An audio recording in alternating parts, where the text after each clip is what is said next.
What are some of the biggest differences you should know about between living in your home country and living in Colombia?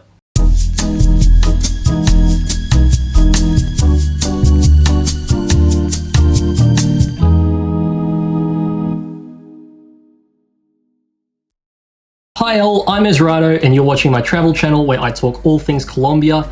Now, like any country, there's a bunch of stuff that's done differently in Colombia to what it might be like in your home country. And so today I just wanted to make your life a bit easier by telling you about some of the day-to-day stuff that's different over there and how you can adapt to it. And hopefully that way you can feel rest assured that you're not in for any more culture shocks than necessary. So let's start with one of the first things you'll need to know about. How do you get an apartment in Colombia? So I was going to go in depth on this, but then I realized I had a whole video's worth of discussion on it. So I actually made another video all about that, which you can find a link for in the description if I've uploaded it yet. My short conclusion though would be if it's your first time in Colombia or if you're spending a year or less there, don't bother leasing an apartment, just rent an Airbnb. Generally, for leases, you have to jump through a bunch of hoops, like getting a co-signer who owns property in Colombia or is a high income earner. You'll probably have a minimum 6 months contract period, and then you'll likely have to furnish the place yourself. So yeah, I know Airbnb might be more expensive than leasing, but it's still cheap compared to most Western countries, and it's a lot less hassle. If you want to know more about that, as I said, I'd recommend checking out that other video. But for now, just trust me when I say Airbnb will make your life so much easier and is an absolute no-brainer when it compared to some of the stuff you have to do to lease a place. Also, whilst it is more expensive than leasing, it's still generally cheaper than hotels of equivalent standards. So yeah, Airbnb, that's my recommendation for accommodation if it's your first time in Colombia or you're there for a year or less. Moving right along to something a bit peculiar, let's talk about numbers. So whenever you see prices for anything in Colombia, or just numbers generally, they actually use the comma and the decimal point in the opposite way to how it's used in most of the world. So you might look at something like this price here and think, oh, that's 27.7 because there's a decimal point. But in reality, it's actually 27,700 as they use the decimal point in the same way we would use the comma. For anything more than $1 million though, you'll often see an apostrophe before the 100,000 digits, like in this empanadas menu I found in Bogota, which I find hilarious, by the way. I mean, I know it's for catering, but I just love how they put it on the same menu for table service. Like, yeah, I'll have 800 empanadas, please. So now after learning that, you might be thinking, hey, I thought Colombia was a cheap country, and here they are charging 2,500 for a single empanada, which brings me to the next thing I wanted to mention, which is that prices are virtually always in the thousands there. But bear in mind that this is obviously thousands of pesos, not thousands of dollars or anything else. So when you see 2,500 pesos, that's more like 50 US cents. Something that helped me vaguely remember this conversion rate is that 32,000 pesos is roughly equal to 10 Australian dollars, which would be around 48,000 pesos for 10 US dollars at the time of recording this. By remembering that, you can sort of divide or multiply any number you see from or with that to figure out roughly how much you're paying in your own currency for anything. The next thing I wanted to mention is a little gross, but is absolutely something you should know about and something you otherwise likely won't realize until it's too late, and that is the toilet paper situation. So again, a bit gross, but in Colombia they don't flush toilet paper as their sewerage system isn't strong enough to break the paper. Instead, they put it in the bathroom bin, and then when that fills up, they put it in a trash bag to take out with the rest of the trash onto the curb of the street. And then the stray dogs come and dig into. Next up, let's talk about transport. Now, depending on the city you're in Colombia, the transport options available to you may differ, but there is one means of transport I would recommend above any other whenever it's available to you at least, and that's Uber. So unlike many countries, including my own, Uber is insanely cheap in Colombia. Like, what I pay for a bus fare here in Australia might actually be more expensive than an Uber for the same distance in Colombia. The reason I recommend it though is that you can obviously choose the exact location you want to go with an Uber, whereas with a bus, you need to know the route it's going beforehand and then plan your trip around that. I should note though that there is a train service in Medellin, and although you mightn't get door-to-door service with it, it's actually even cheaper than Uber, so if you're in Medellin, that's definitely a viable option too. The other popular means of transport are taxis, and personally I only ever use them as a plan B whenever I couldn't get an Uber. The reason for this is that it's often tricky to get a taxi driver to take you to an exact address, as a lot of them don't use GPSs annoyingly, and even if they do, having to say the full address to them in Spanish and making sure they entered it into the GPS correctly is just a lot more hassle than just typing the address yourself on the Uber app. Another thing to note is that taxi drivers can technically charge you whatever they want because the price isn't set before you get on like it is with Uber, unless you're in a small city like Rio Hacha where they generally just charge you the same amount for almost anywhere, but in most places that's not the case. I know they have that ticker thing that calculates the price based on distance, but there are some drivers who just sort of ignore that. Still, Uber isn't actually available in all cities, so you may find, depending on where you are, that taxis are your best option. Just try not to rely too heavily on the taxi apps. They never seem to work for me, and it's generally just a whole lot easier to hail a taxi if you're able to.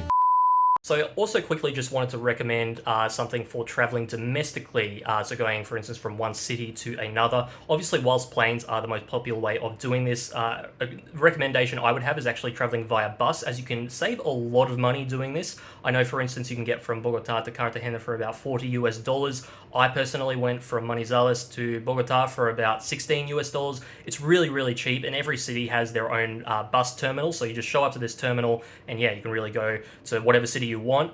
There's a great website as well called Redbus, which I'll link in the description, where you can basically look up your route and book tickets in advance as well. And this is also the method you would use for going to a nearby town from whatever city you're in. So yeah, definitely something I would recommend. Not something I would recommend for really long trips, to be honest. Even like Manizales to Bogota was like 10 hours, I believe. So yeah, it's not the best way, the most comfortable way of traveling, but if you really want to save some money, definitely a recommendation. So yeah, just wanted to quickly mention that. All right, back to the video.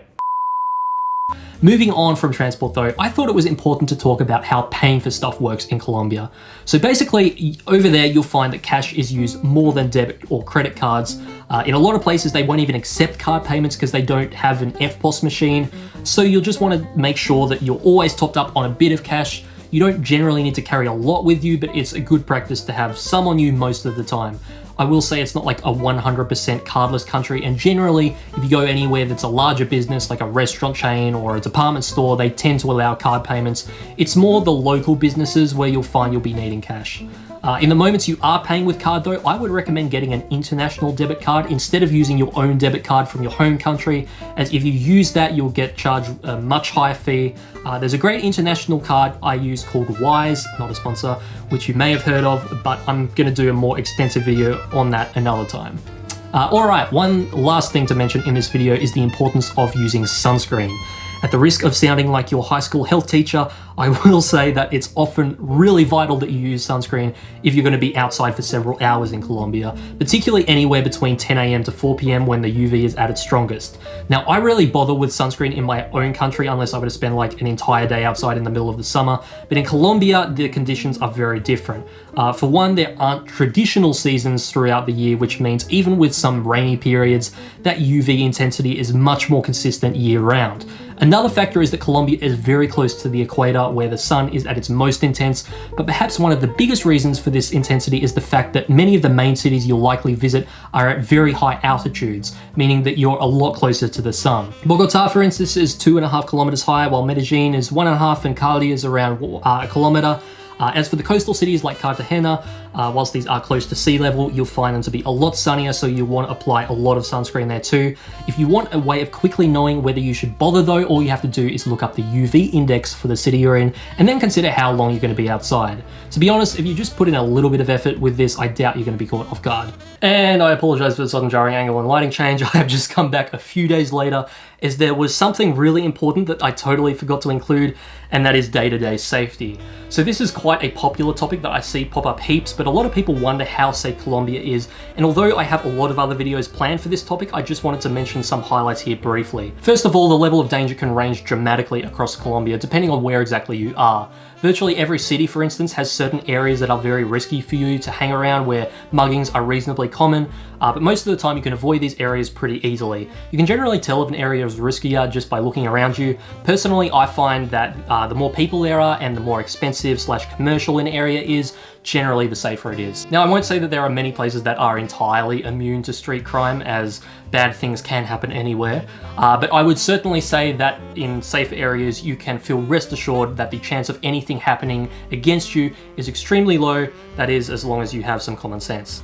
See, what also dictates these chances is how you act out in public and how you prepare yourself before you go out.